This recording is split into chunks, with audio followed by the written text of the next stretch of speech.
Et Trachan l'a vu! Mon nom est Yuri, et l'histoire que je vais vous raconter concerne la terrible famille de mon mari, ainsi que l'aîné de ses frères. La famille Yoshimitsu est vraiment vieux jeu, c'est-à-dire qu'il n'avait Dieu que pour l'aîné. Et mon mari était le cadet. Tiens mon amour, un jouet tout neuf qui vient de sortir. Ah, quel superbe jeune garçon! Décidément, tout te va! Qu'est-ce que tu regardes, toi? Surprise, voilà tes étrennes. Et puisque c'est ta 10e année, on a fait quelques folies. Trop bien!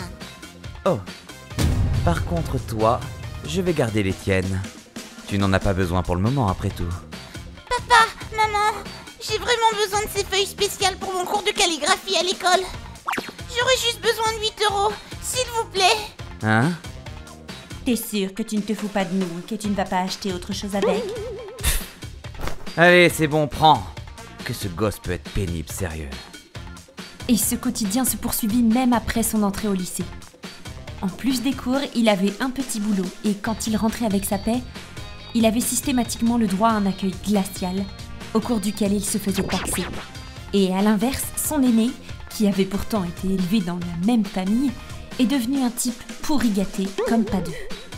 Il était à l'époque chauffeur pour escort girl. À ce moment-là, il était marié, et malgré son âge, ce parasite passait toujours à la maison de ses parents pour quémander de l'argent. Quand j'ai épousé mon mari, nous avons aussi rendu visite à sa famille. Et cette fois-là...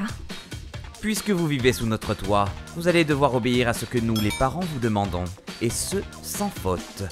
Pour commencer, nous allons récupérer vos économies. Hein? Il faudrait faire un coup de ménage complet aussi, ce qui implique toutes les tâches domestiques, mais pas que. Et ce, tous les 3 jours. T'es quand même tombé sur un sacré ton, mon pauvre. Cette bague ne va pas du tout avec ton visage, tu sais. Tu devrais plutôt me la donner, non? Je veux dire, on est belles sœurs maintenant, c'est la moindre des choses. Vous! Après ça, on prit nos distances de sa maison de famille et on put couler des jours heureux pendant un temps. Cependant, 6 mois plus tard, mon mari reçut un appel. Ton frère a démissionné de son travail, il revient vivre chez nous. Mais toi, tu travailles bien en entreprise, non? Tu gagnes plus d'argent que tu n'en as besoin, il me semble. Et puis, sa femme va bientôt accoucher. Tu ne voudrais pas l'aider un peu financièrement? Tu sais, quand un bébé vient au monde, c'est beaucoup de soucis pour ses parents. Ce ne serait pas de refus d'avoir un peu d'aide pour t'occuper du petit. Il me semble bien que ton épouse est femme au foyer. Elle n'a pas grand-chose à faire de ses journées. Tu pourrais lui dire de passer tous les jours à la maison. Je suis pas votre distributeur de billets. Et comptez pas sur ma femme pour faire la bonne chez vous. Pour libérer toute cette frustration et couper les ponts avec sa famille, nous avons décidé de partir vivre loin d'ici. Désolé d'avoir une famille aussi pourrie. Mon mari était manager dans sa boîte et gagnait suffisamment pour qu'on vive dans une maison assez luxueuse. On put donc déménager et devenir propriétaire de notre chez nous, loin de la maison familiale. Il put aussi être muté là-bas. Après avoir expliqué la situation à un de ses amis et collègues de sa ville natale, celui-ci mit le téléphone de la maison familiale sur liste noire de l'entreprise. Et pour fêter ce nouveau départ et la fin de ce calvaire, on partit en vacances à l'étranger. Une fois là-bas, un des amis de mon époux nous a accueillis dans sa superbe maison. Dans la cave de son manoir, il y avait du champagne.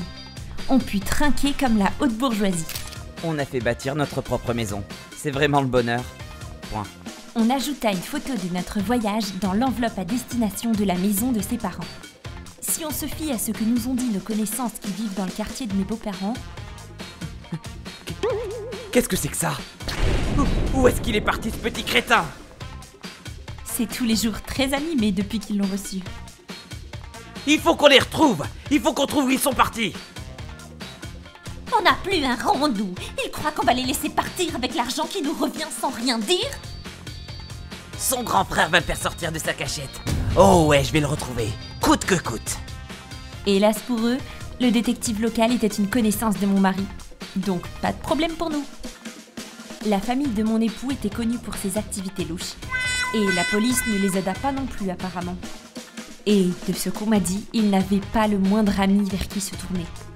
Quand sa grossesse arriva à son terme, l'épouse de mon beau-frère était déjà introuvable. En dernier recours, toute la famille a apparemment pris d'assaut l'ancien bureau de mon mari dans l'espoir de retrouver sa trace. Faites venir le directeur, bordel! Hélas pour eux, la société avait changé d'emplacement après notre départ.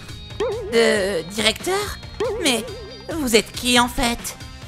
Conclusion du rapport, après ça, la famille au complet s'est fait arrêter.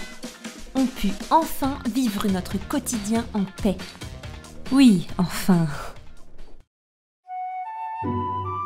ご視聴いただきありがとうございました。自分の子供だろうと差別する親って未だにいるんですかね。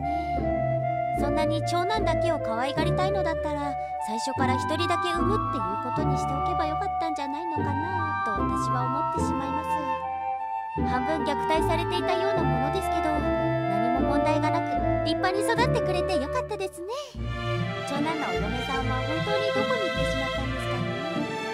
皆さんはどう感じましたか？コメント欄に書いていただけると嬉しいです。